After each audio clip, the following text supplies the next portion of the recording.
आखिर औरत का वह कौन सा अंग हर रात बेशर्म होकर दबाने और चूसने से अचानक अपार धन की प्राप्ति होने लगती है? लोग औरत का कौन सा अंग दबा और चूचकर अमीर बन जाते हैं? जो भी मनुष्य औरत का यह अंग दबाता या चूसता है, उसके घर में सदा मां लक्ष्मी का वास रहता है और महालक्ष्मी की कृपा सदैव बनी रहती है। तो दोस्तों, आज की इस वीडियो में हम आपको एक सच्ची कहानी के माध्यम से बताएंगे कि औरत का वह कौन सा अंग है जिसे हर पुरुष को दबाना और चूसना चाहिए। अधूरी जानकारी विष के समान होती है, इसलिए वीडियो को बीच में ना छोड़ें। दोस्तों, एक बार की बात है। एक गांव में रामू नाम का एक व्यक्ति रहता था। वह अपनी पत्नी से बहुत ज्यादा परेशान था क्योंकि उसकी पत्नी बात बात पर हमेशा उसे ताना मारा करती थी। तुम्हारे पास है ही क्या? घर में खाने तक को कुछ नहीं है। दोस्तों, उसके घर में बिल्कुल कंगाली छा गई थी। एक भी रुपया नहीं था और उसके घर में खाने के लिए अन्न का एक दाना तक नहीं था। दोस्तों, एक तो घर में खाना नहीं, ऊपर से पत्नी का ताना। वह बहुत परेशान हो गया था। उसे समझ नहीं आ रहा था कि मैं क्या करूं। एक दिन की बात है जब वह अपने घर से एक सुनसान रास्ते पर निकल गया। वह बहुत ही सुनसान रास्ते पर चल ही रहा था कि उसे एक साधु तपस्या करते हुए दिखाई दिए। वह उनके पास जाकर बैठ गया। जब साधु ने अपना तप खत्म किया, रामू उनके सामने जोर जोर से रोने लगा। साधु ने रामू से कहा, पुत्र, तुम्हें क्या दिक्कत है? तुम क्यों रो रहे हो? आखिर तुम्हें क्या परेशानी है? तब रामू ने साधु महाराज से कहा, हे महाराज, मेरी एक पत्नी है जो कि मुझे रोजाना ताना मारती है। मैं गरीब हूं तो मैं क्या करूं? कितना भी कुछ कर लूं लेकिन धन कमा ही नहीं पाता हूं। मेरा एक छोटा सा धंधा था, वह भी पत्नी के क्लेश की वजह से चौपट हो गया। वह दिन रात मुझसे झगड़ा करती है। अब तो मैं दाने दाने के लिए परेशान हो गया हूं। हमारे घर में खाने के लिए कुछ भी नहीं है, अलावा पहनने के लिए वस्त्र भी नहीं है। लेकिन मैं अपनी पत्नी को समझता हूं कि वह मुझे ताने ना मारे, मुझसे झगड़ा ना करे, लेकिन वह बिल्कुल भी नहीं मानती। साधु जी, इसी वजह से मैं बहुत ज्यादा परेशान हूं। इसी वजह से मैं घर छोड़कर यहां आया हूं। तब साधु जी कहते हैं, रो मत बेटा, मैं तुम्हें एक काम बताने जा रहा हूं जो तुम्हारी किस्मत चमका देगा। तुम्हें अपनी औरत का सिर्फ यह अंग बेशर्म होकर कर दबाना और चूस लेना है। अचानक तुम्हारे घर में धन की प्राप्ति होने लग जाएगी। तुम देखते ही देखते अमीर बन जाओगे। साधु जी कहते हैं, जो भी पुरुष औरतों का यह अंग दबाता या चूसता है, उसके घर में कभी भी धन की कमी नहीं रहती है और ना ही उसके घर में लड़ाई होती है। वह जो भी व्यापार करता है उसमें हमेशा तरक्की होती है। साधु जी ने कहा, अब मैं तुमको औरत के उन अंगों के बारे में बताने जा रहा हूं। इसे ध्यान से सुनना और अपने जीवन में इस पर गौर करना। तब रामू साधु जी महाराज की बातें बहुत गौर से सुनता है और कहता है कि जितना जल्दी हो सके मुझे ये बता दो। दोस्तों, तभी साधु जी महाराज उस आदमी को एक कहानी सुनाते हैं और बताते हैं कि एक नगर में एक किसान रहता था। उसके बहुत सारे खेत थे जिस पर वह दिन रात मेहनत करता था। उसके घर में किसान और उसकी पत्नी रहा करते थे। उस किसान और उसकी पत्नी में आपस में बहुत ज्यादा प्रेम था। उसके घर में किसी भी प्रकार की लड़ाई झगड़ा या क्लैश नहीं होता था।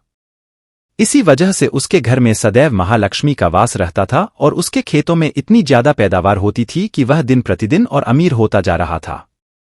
किसान और उसकी पत्नी में इतना प्रेम था कि आसपास के लोग उन्हें देखकर जल जाया करते थे। धीरे धीरे उसके पूरे गांव के लोग जान गए कि किसान और उसकी पत्नी में बहुत ज्यादा प्रेम है। धीरे धीरे यह बात उस नगर के राजा तक पहुंच गई। दोस्तों, किसान और उसकी पत्नी की बात जब राजा के पास पहुंचती है तो राजा भी उसके प्रेम की काफी ज्यादा तारीफ करते हैं। वह सभी से बताते हैं कि हमारे नगर में एक किसान और उसकी पत्नी रहते हैं जिनमें कभी भी लड़ाई झगड़े नहीं होते हैं। उन दोनों में आपस में इतना प्रेम है कि मैंने ऐसा अपनी जिंदगी में कभी भी नहीं देखा। एक बार की बात है, राजा पूरे नगर में ढिंढोरा पिटवा देता है कि इस नगर में जितने भी लोग हैं वह सभी अपने घर में घी का दिया जलाएंगे। सबके घर में घी का दिया क्यों जलवा रहे हैं?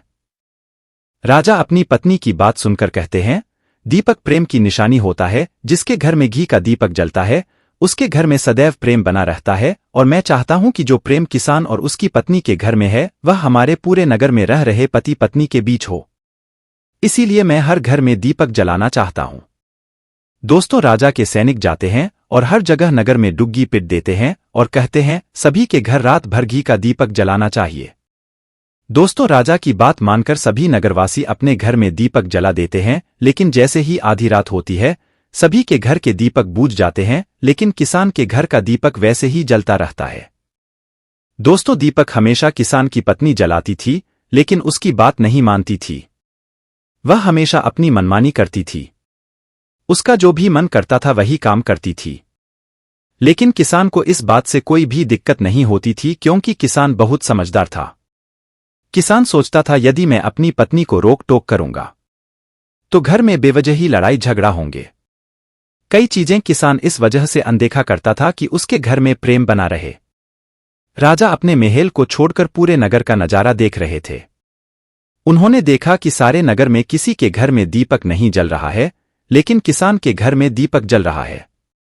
तब राजा अपनी रानी से बोलता है कि देखो, किसान और उसकी पत्नी के घर में दीपक जगमगा रहा है, लेकिन पूरे नगर में कहीं भी दीपक नहीं जल रहा है। इसी से पता लगता है कि किसान और उसकी पत्नी में कितना प्रेम है। तब राजा की पत्नी राजा से बोलती है कि जो किसान और उसकी पत्नी में प्रेम है वह किसान की पत्नी की वजह से है, और इसी वजह से उसके घर में इतना ज्यादा प्रेम है। दोस्तों, जब राजा रानी की बात सुनता है तो कहता है, नहीं, तुम्हारा सोचना गलत है। जो प्रेम किसान के घर में है वह उसकी पत्नी की वजह से नहीं है, बल्कि वह किसान की वजह से है। रानी कहती हैं कि किसान की पत्नी बहुत ज्यादा समझदार है, आपका सोचना गलत है, और यही वजह है जो कि उनके घर में कभी भी लड़ाई झगड़ा नहीं होता है। राजा कहता है कि किसान समझदार है, और रानी कहती हैं कि किसान की पत्नी समझदार है। दोस्तों, इसी तरह कुछ देर चलता रहा। इसी बात को लेकर राजा और रानी के बीच काफी झगड़ा हो गया। इसके बाद रानी राजा की दाढ़ी उखाड़ ली और राजा ने रानी को उठाकर पटक दिया। इसके बाद राजा कहता है, हम लोगों को झगड़ा करने की जरूरत नहीं है। क्यों ना हम किसान और उसकी पत्नी की परीक्षा ले ले? सारा दूध का दूध और पानी का पानी हो जाएगा। लड़ाई करने के बाद इस बात पर राजा और रानी दोनों सहमत हो गए और दोनों की परीक्षा लेने के लिए तैयार हो जाते हैं। तब राजा अपने महल में जाता है और एक पुरुष सैनिक को बुलाता है और पुरुष सैनिक से बोलता है कि तुम किसान के पास जाओ और जो प्रश्न मैं तुमसे बोल रहा हूं वह तुम किसान को बोल देना।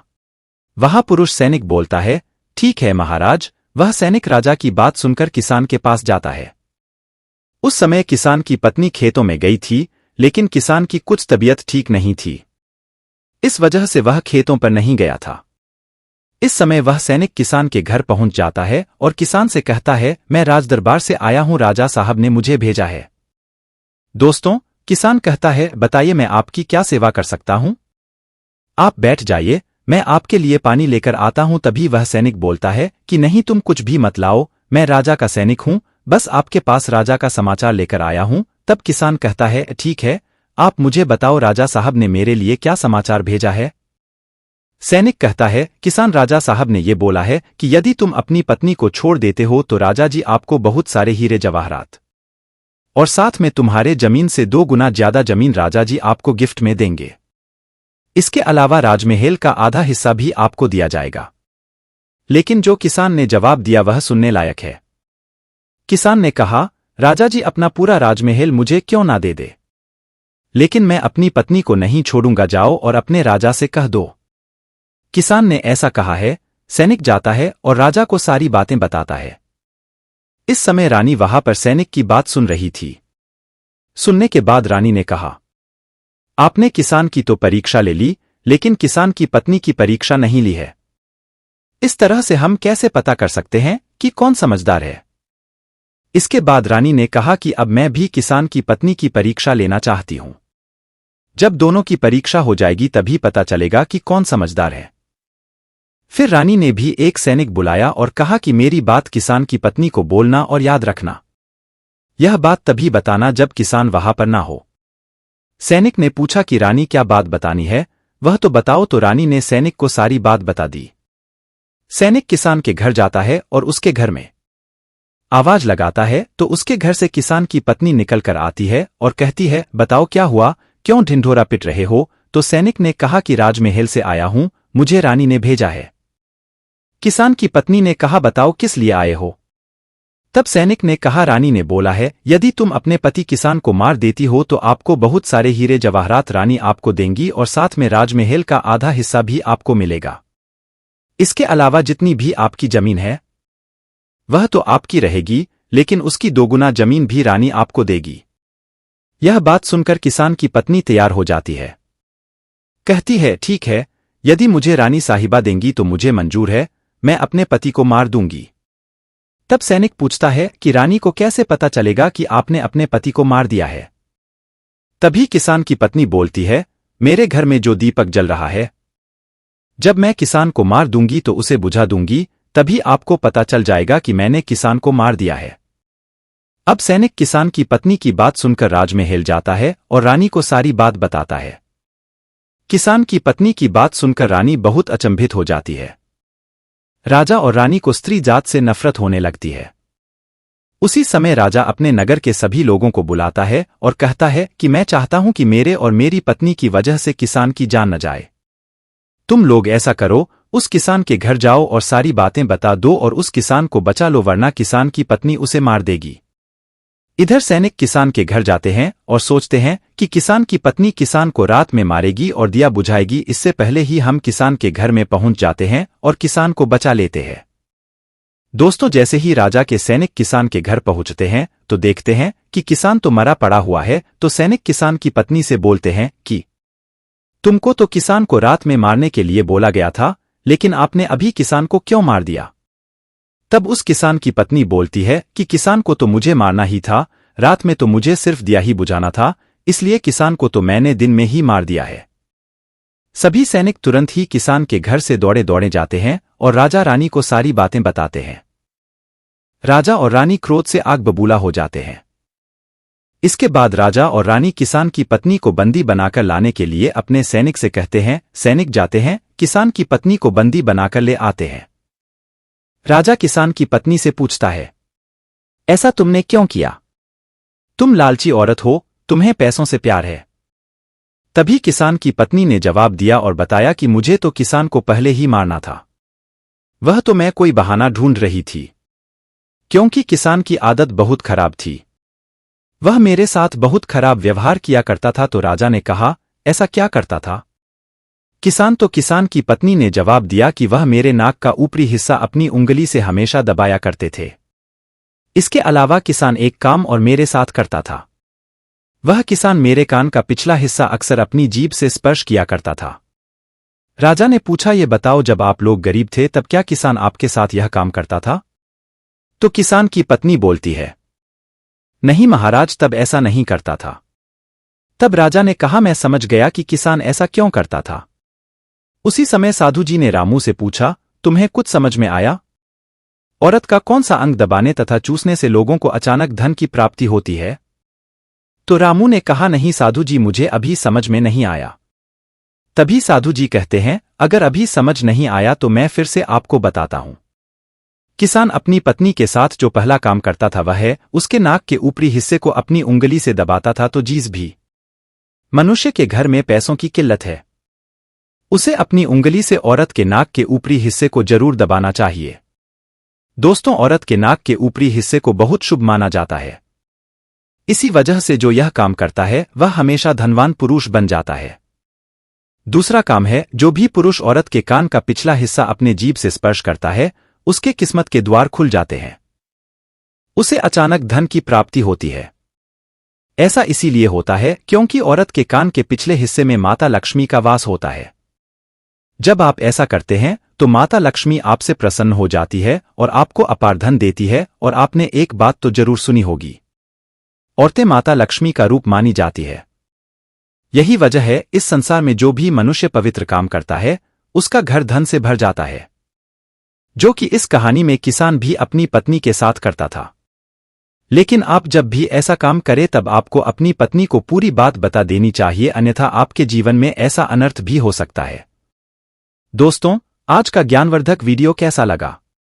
कमेंट करके जरूर बताएं और हाँ, कमेंट में हर हर महादेव लिखना ना भूलें।